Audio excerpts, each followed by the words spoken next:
This is Legal Live, sponsored by Farah Farah, local lawyers unfiltered.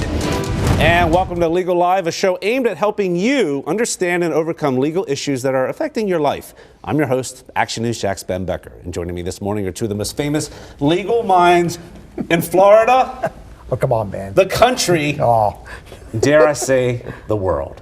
Eddie and Chuck Farah, founding partners of Farah Farah. How you guys doing? Really good. Doing well. Thanks for having us Yeah? here, Ben. We appreciate it. So you got a sweater on. Yeah, it's a little chilly outside. Can we file a class action lawsuit against Action News Jack's chief meteorologist, Mike Burrish? For sure, for not telling me to wear a jacket tonight, too. Right. Especially in here, it's freezing. And it's cold, man. It was all 5 degrees. I think that's enough to go after. Yeah, you think so? Yeah. Oh, yeah. Okay, all right. But you guys are after it for sure, no doubt about it. And I see you brought some special reading material with you, Oh, yeah. right? I'm just we're getting ready for the new year and all that. And Alan, probably a different generation, but I've always What's been this? a big Mad Magazine. Mad Magazine. Yeah, for people who are, it's still. I thought they were out of business. You know what, you think it is, but Mad Magazine. I thought they were done, man. Listen, I read Mad Magazine in high school, and that was a long time ago. And let me tell you, it's still relevant. They've got some topics we can talk about today. All right, well, we'll see. Now, 20 let's of the begin. dumbest people, events, and things of 2019. There we go. We're going to begin this morning with texting and driving. It's a new Florida law, and here's the gist. So it's now a primary offense, meaning officers can pull you over if they see you doing it. Previously, that could only mean it's tacked on into another more serious offense. Drivers cannot send any messages, with some exceptions like contacting law enforcement. They cannot look at messages, with some exceptions like reading route directions, your GPS, things like that. Now, it doesn't apply to GPS and maps apps like Waze or Google Maps, as I said. And phones can be used while the vehicle is stopped. So I say all this, Eddie and Chuck. You say what? Well, I can tell you from our perspective, from the personal injury side of it, what this means is that if you cause an accident and you were texting at the time of the accident, that's going to enhance the damages against you. They're going to use that against you to get punitive damages. It's almost like drinking and driving. If somebody were to call you, rear-end somebody, they pull your cell phone records, they know you were texting or emailing at that time, they're going to file a motion to amend that complaint to allege punitive damages. And let me tell you, punitive damages are not paid by the insurance company. They may pay for the pain and suffering and lost wages, but when it comes to punitive claims, that comes out of your pocket. They're punishment damages. How do you prove it? How do you prove I'm texting and driving? Very simple. You just subpoena the records from the cell phone company. You've got the time of the accident. You got a black box in the car that'll give the exact time of the collision, and you can connect that up to the cell phone records. It's not difficult to do. Now the police may have a little more difficult doing it, and they're going to say, "I saw him texting," or he was driving, and I saw him texting on his phone. I mean, they could subpoena the records too if you were to fight the ticket or something. Yeah, but they can't confiscate the phone. I guess the judge could maybe do that. I'm not sure. Riddle me this. Let's say I'm driving with somebody and I say, well, they were on my phone texting. It wasn't me. How do you prove it was me, dude? Well, it's the testimony of the police officer. I mean, you've got a judge who's going to weigh the evidence. You're going to be placed under oath. Okay. And if you're under oath, that'll make sure no one lies, right? Yeah. Of course. They may subpoena the passenger, and the passenger may get cold feet about maybe possibly lying for the driver. You don't ever know what's going to happen in front of the judge. But yes, that situation can happen anywhere. Right. I mean, that can happen in any case. Right. But you're talking about a police officer who's trained to look for people who are texting and driving. And he's going to tell the judge that here's what I saw at this moment. And of course, I mean, I'm not sure, I don't know if the statute allows them to subpoena the records. I know they can't confiscate the phone, but if you're trying to defend yourself, don't you want to bring your cell phone to the hearing as a judge? At this time, I was not texting. Well, maybe or maybe not. It just depends on the situation. If you don't bring the phone, right, then what is the judge going to think? Well, where's your phone? Why don't you bring Mr. Smith? Why don't you bring me the phone that shows you were not texting? If the phone don't fit, you must have quit. That's correct. So, I forgot it at home, Judge. Right. I don't know where it went. I lost the phone. I lost it. Or I wiped it out, or I've got a new phone. Of course, all those arguments can be held. But how enforceable is the law, though? Because again, if I'm on my phone, how can the officer driving, we're going 55 miles per hour, 60 miles per hour, judge if I'm on my phone? I agree. How are they supposed to know what I'm doing? It's going to be difficult. But Ben, I understand. If he sees it, and you go to, it's his word, and his word has credibility. He saw the phone. I know 56 50, 60 miles per hour may seem like it just can't be done. I got tinted windows. I mean, how are you supposed to know that? Those are your defenses. But the fact that the law's on the books will make people take note of it and maybe stop texting as much. No, that's true. But you pulled me over and he asked me, okay, were you texting? And I said, well, no, I wasn't. Could you possibly then open yourself up to getting popped for something else? Instead of a $30 ticket for texting and driving, maybe you get a careless driving. Not really, because this statute makes texting and driving a primary offense, which means they can pull you over just for texting. Before, they had to pull you over for something else. Let's say you're weaving in traffic. Oh, he was weaving. I'm pulling him over for weaving in traffic, and I'm going to hit him with that and with some other charge. But since it's a primary offense, they can pull you over just for texting. But what they could do if you were weaving, you could. If you're doing something, if you're like stopped in the middle of impeding traffic and you're texting where you should be moving, they can stop you for impeding traffic. Now for and you can be cited for that offense. But it doesn't impact you. You have a flip phone. Oh yeah, I have. So, I don't have to worry about those things. You don't have to worry about these things. I don't know how to text. Right. I mean, you're back in like 1995. Oh yeah, I'm still trying to figure out how to turn on the phone. But. All right, let's shift gears, shall we? Another story in the headlines right now. All right, U-Haul plans to stop hiring people who use nicotine in 21 states, including Florida and Georgia. So those states allow an employer to decline to hire someone based on their nicotine use, all right? So U-Haul will implement the policy next month. It won't apply to current employees. People seeking U-Haul jobs in those states will be questioned about their nicotine use. In states where testing is allowed, applicants must consent to submit to nicotine screening to be considered for employment. Right. How is this not an invasion of privacy? I'll start with you, Chuck. You say what? It can absolutely be done because it's, I'm looking at it from a discrimination point of view. I mean, typically you can't discriminate based on gender or race or not. Smoking does not fall into one of those categories where you're prohibited to discriminate. But it's perfectly legal. But it is legal. But the employer has the right to screen and hire people that don't smoke. It's an absolute right by the employer. At the workplace, Ben, things change. That's why you have the Title VII of the Civil Rights Act of 1964. It says it prohibits discrimination based on sex, race, color, national origin, and religion. After that, everything goes, basically. So if I eat Big Macs, like I said, we're not going to hire anybody who likes to eat Big Macs. Well, I'll take it a step further. I mean, the elections, we're getting to an election season. Employers can legally prevent you from expressing your opinions at work. They can stop you and tell you, if you want to work here, get rid of all your stickers on your car, don't wear any campaign buttons to work, and don't talk about politics while you're at work. Don't politic to people here. It's prohibited, and you can be fired for doing it. And they're legally able to do that. How much of a slippery slope is that? You're wearing a blue tie. I may read into that something. You're wearing a reddish tie. I may read something into that. Yeah, it could be. I mean, but the employer's there. Today, it's the business. If the employer's looking at it from a perspective of, does it affect my business? Because maybe I'm a Trump supporter. Maybe I'm not a Trump supporter, and I'm here to promote my business. Customers may not like those political situations. You may be a gun retailer who, and if you've got someone who's anti-gun, then.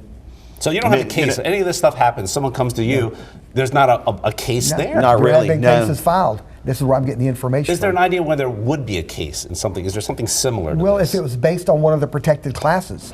I mean, that's under Title VII of the Civil Rights Act. And plus, under this statute, the employer's got to have 50 or more employees to be bound by it. So if it's a mom and pop operation, I don't even think he's bound by this workplace discrimination, race, color, religion, national origin. I think there's much they can do. And that's it. Yep. All right. So next topic. Let's take a look at something a lot of our viewers have dealt with when someone posts false information about you on social media. This is kind of like the modern day bathroom wall, right? When people are writing stuff about you, hey, call for a good time. Well, nowadays it can be a lot worse. What do you do if someone says bad things about you on social media? Well, how can I sue somebody? Well, you can't sue the platform. There is a statute, a federal statute that was passed, the Communications Decency Act, back in a few years ago, which gives these platforms immunity from that. And you can always sue the person who posted the comment. As a matter of fact, I was reading a case this morning where a doctor in Maryland, up in your neck of the woods, just sued a hospital up there. She was an OBGYN doctor, and one of the nurses accused her, sent an email to the people at the hospital that this doctor reeks of alcohol. And she sued the hospital up in Maryland, and this was yesterday, got a $4.75 million verdict as a result of that. So you're saying people in Maryland like to sue people? Well, they like millions, yeah. They like to collect $4.7 million. Yeah, but that's what she collected on that case, and that was a case of defamation at the workplace. But not everything. So you think it's a defamation-based case is what you would have here? Yeah, you would. Yeah, it wouldn't be the fact that you posted something, it's the fact that it's false and it's. What about like a Yelp review? I've heard of cases where someone says something nasty about a restaurant and they've been sued for saying things like that. That could be considered an opinion, and there's an exception to that. If what you're expressing is an opinion, it's not defamation. Now the opinion has to be backed up by some facts. I went to the restaurant. I saw a couple of roaches running around, and this place is unhealthy and it's no good. I wouldn't go there. So if you got some facts backing up, you can argue that's just my opinion, and it's not defamation, and you can't be sued for that. But how carefully should you tread? Well, there are certain things that are privileged. Now, not everything is defamation. Like if you're in a lawsuit, what you allege in the complaint, no matter what it is, what you tell the judge in front of the judge, there's a privilege called a litigation privilege. And defamation can run wild there. And there are other things called qualified privileges. Let's say you apply for a job, and your former employer sends your job review to that new employer, and you claim that's defamation. I mean, he said all these bad things about me. It's not true. I couldn't get the new job because of what my former employer said. That's a qualified privilege because that employer, as part of his business protocol, had to do reviews. So there are, or if you're a public figure, right? Public figure, you can say whatever you want. Yeah, if you're like an elected official, you're up. You're okay. No, I can say anything about anyone, or they can say anything about me. No, you got a lot of protection. But I'll tell you, whoever government elected people have privilege.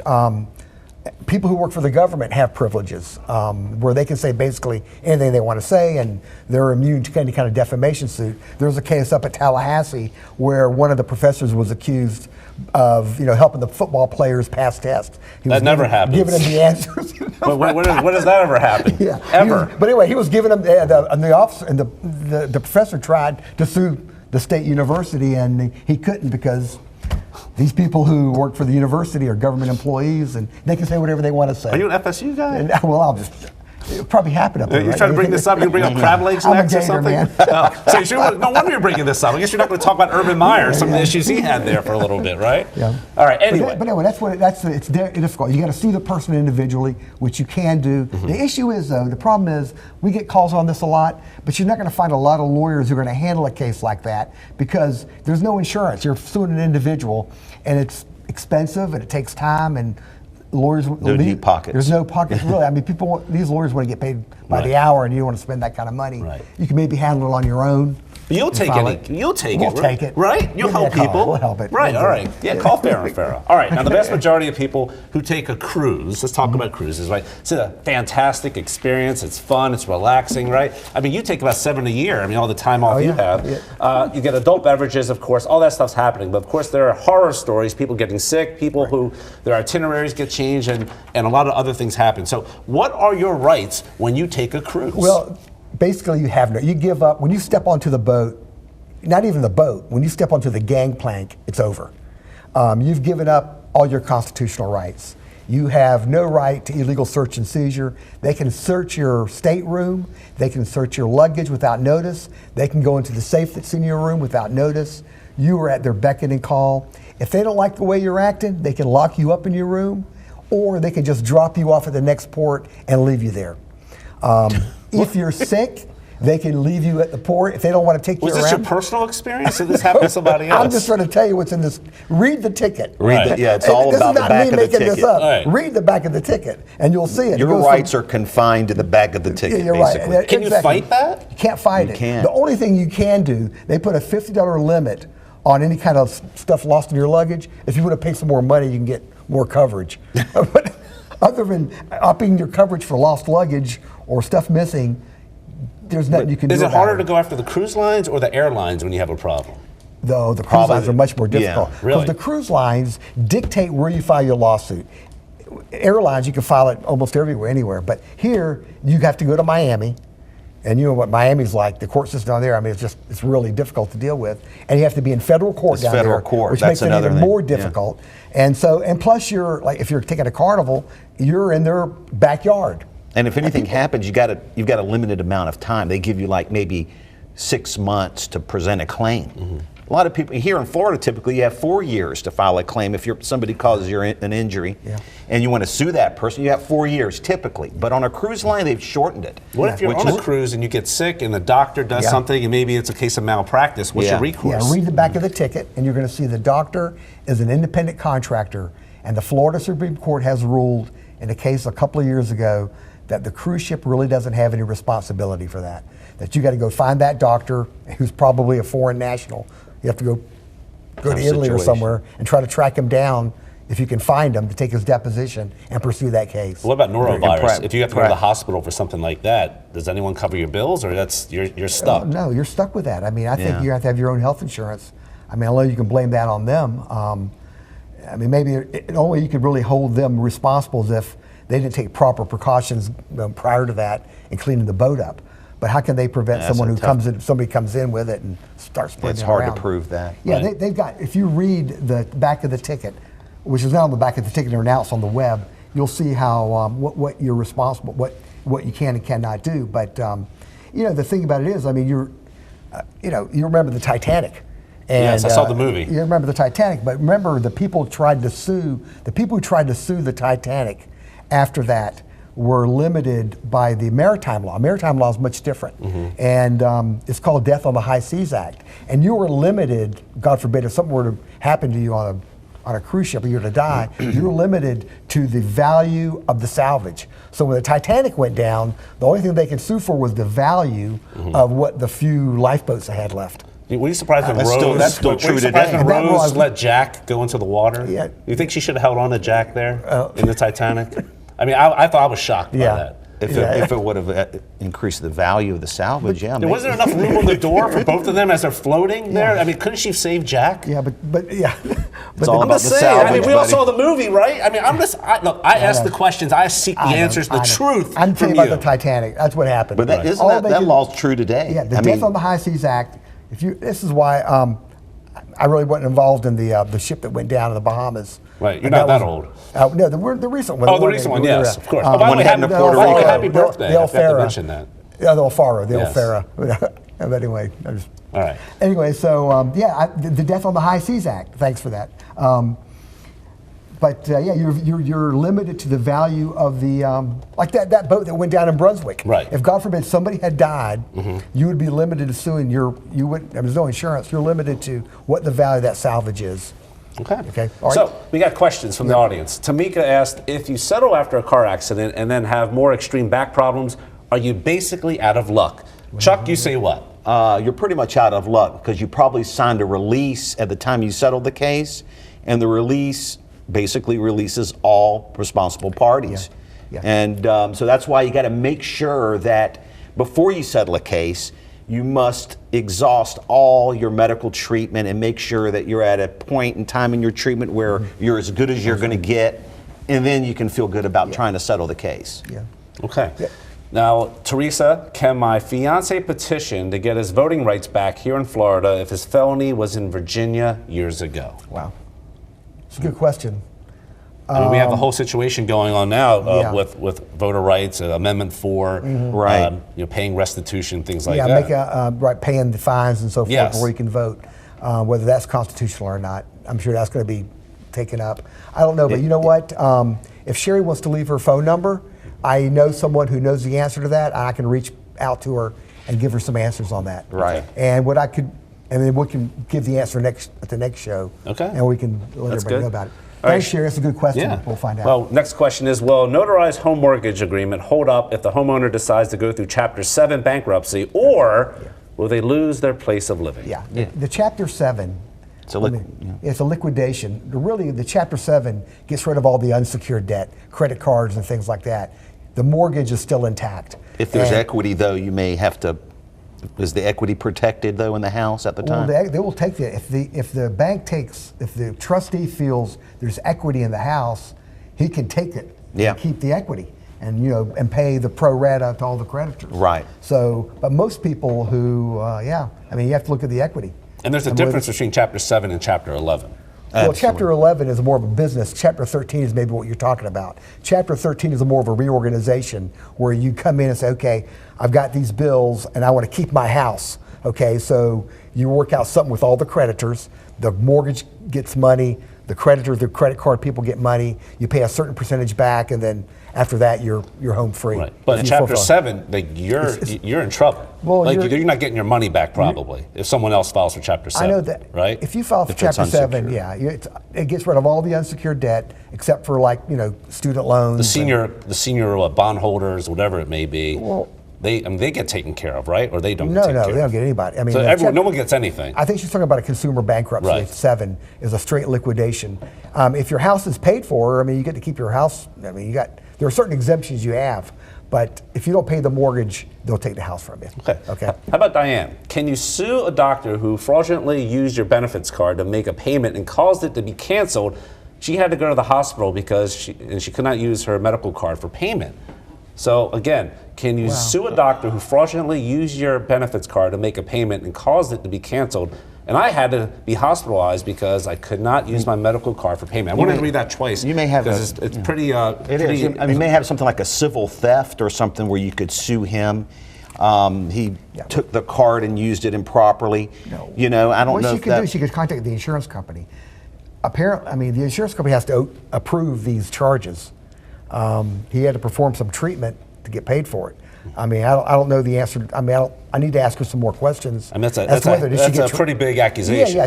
Because you got to prove, fraud is intent. He got to show that he intended to use it for inappropriate means. But the only thing I can think of based on the first impression here is just a civil theft, where maybe somehow he obtained benefits that he shouldn't have, and it's affected her. Now she has no benefits because she's lost her card. Well, it's easy for she should report that to the insurance company, because if he charged the insurance company, that's the person who's out of the money, right? And charged the insurance for something he didn't do for her, then that's. Have you ever heard of anything like that? No. Well, yeah, there are people. Medicare fraud. Right. That's what Medicare fraud is. Doctors performing treatment and getting paid and not doing the work. You mean Medicare fraud happens? Oh yeah, it happens.